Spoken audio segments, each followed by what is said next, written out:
Today I picked the book How I Became a Pirate by Melinda Long and David Shannon. David Shannon is the author of another book you may have read called No, David. I think you're going to like this book, especially the pictures. From looking at the picture, I can see he made his pirate's hat out of newspaper and his sword out of some cardboard. How I Became a Pirate is a great story. Pirates have green teeth, when they have any teeth at all. I know about pirates because one day, when I was at the beach building a sandcastle and minding my own business, a pirate ship sailed into view. I knew what it was because its flag had a skull and crossbones on it, and because I could hear the pirates singing, "Hey, ho, blow the man down." They were a little off key.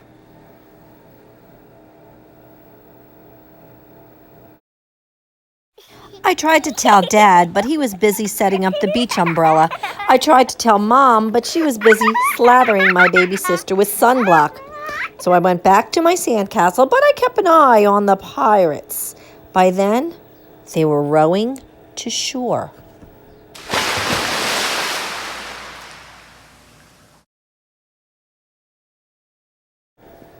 When they landed, the head pirate climbed out of the boat and yelled, "Ahoy there, matey! Be this the Spanish Main?"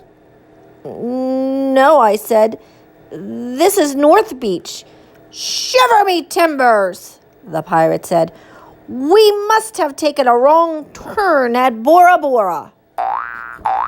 Look at how surprised the little boy looks.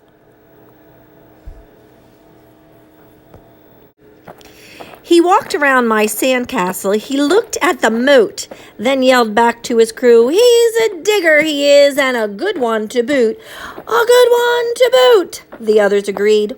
"What is your name, matey?" the head pirate asked. "Jeremy Jacob, sir," I told him. "Well, Jeremy Jacob," he said, "you're looking at Braid Beard and his crew. We've been needing a digger like yourself.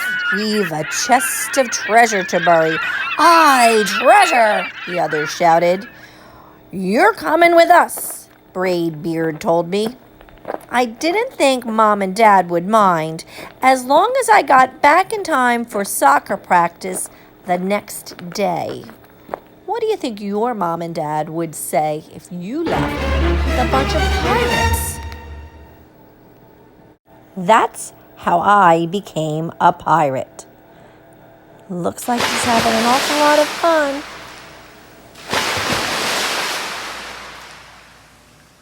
As soon as we were on board, Braid Beard showed me the chest of gold and jewels. "Gotta find a safe place for this here treasure. It's high time we're off," he announced. "We're off," we all shouted. And then we set sail. There was plenty to do on board. The pirates taught me to sing sea chanties, the louder the better, and to say real pirate stuff like landlubber and scurvy dog. By dinner time, I could speak pirate perfectly. I also learned pirate manners. Braid Beard pounded his fist on the table and yelled, "Down the hatch, me laddies! Down the hatch!"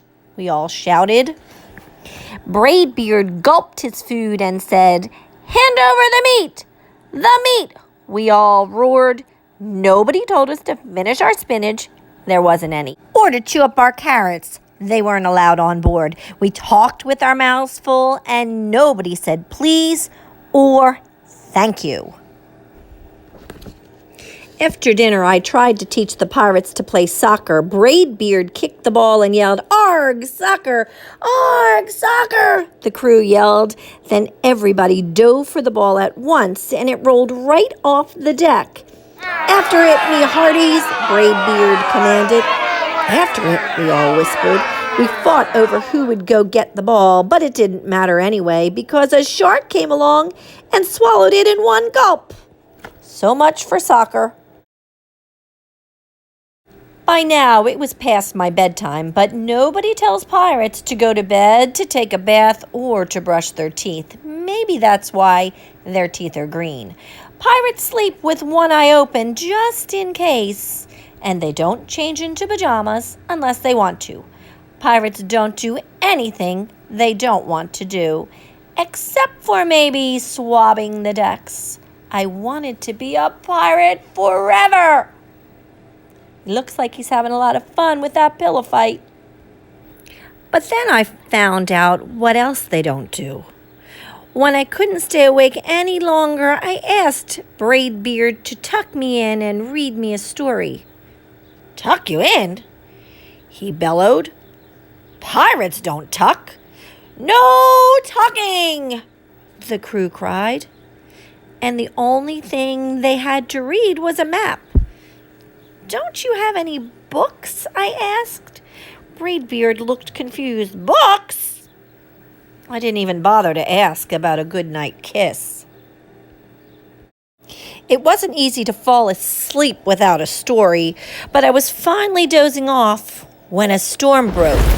Thunder boomed and lightning flashed. I tried to hide under the covers as waves slammed up against the ship, but I kept falling out of my hammock. I couldn't find anyone in the cabin. We were all on deck. Lower the sails, Braidbeard shouted. Batten down the hatches. Everybody ran around yelling and lowering and battening. Nobody had time to sit close and tell me it would be over soon. Nobody even noticed me. I decided that I didn't want to be a pirate after all. Just then, flash, crash, crack. Lightning hit the mast and split it right down the middle. What do we do now? Yelled one of the pirates. We'll have to turn back, called another.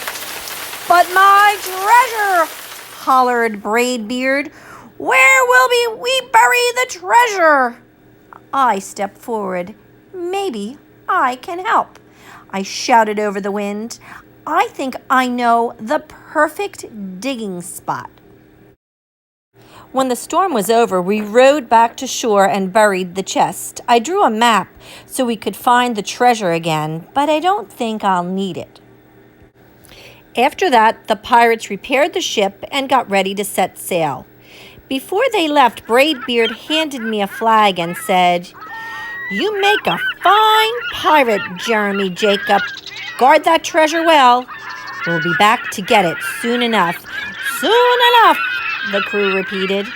And if you ever need us, Braidbeard added, just run the Jolly Roger up yonder pole. Up yonder pole, the others shouted. And maybe I will, but not today. The Jolly Roger is the name for the pirate flag. I have soccer practice. Take a look at his shirt. Do you see the team he plays for? The Pirates! The end. Boys and girls, I hope you enjoyed this book. Keep reading on your own.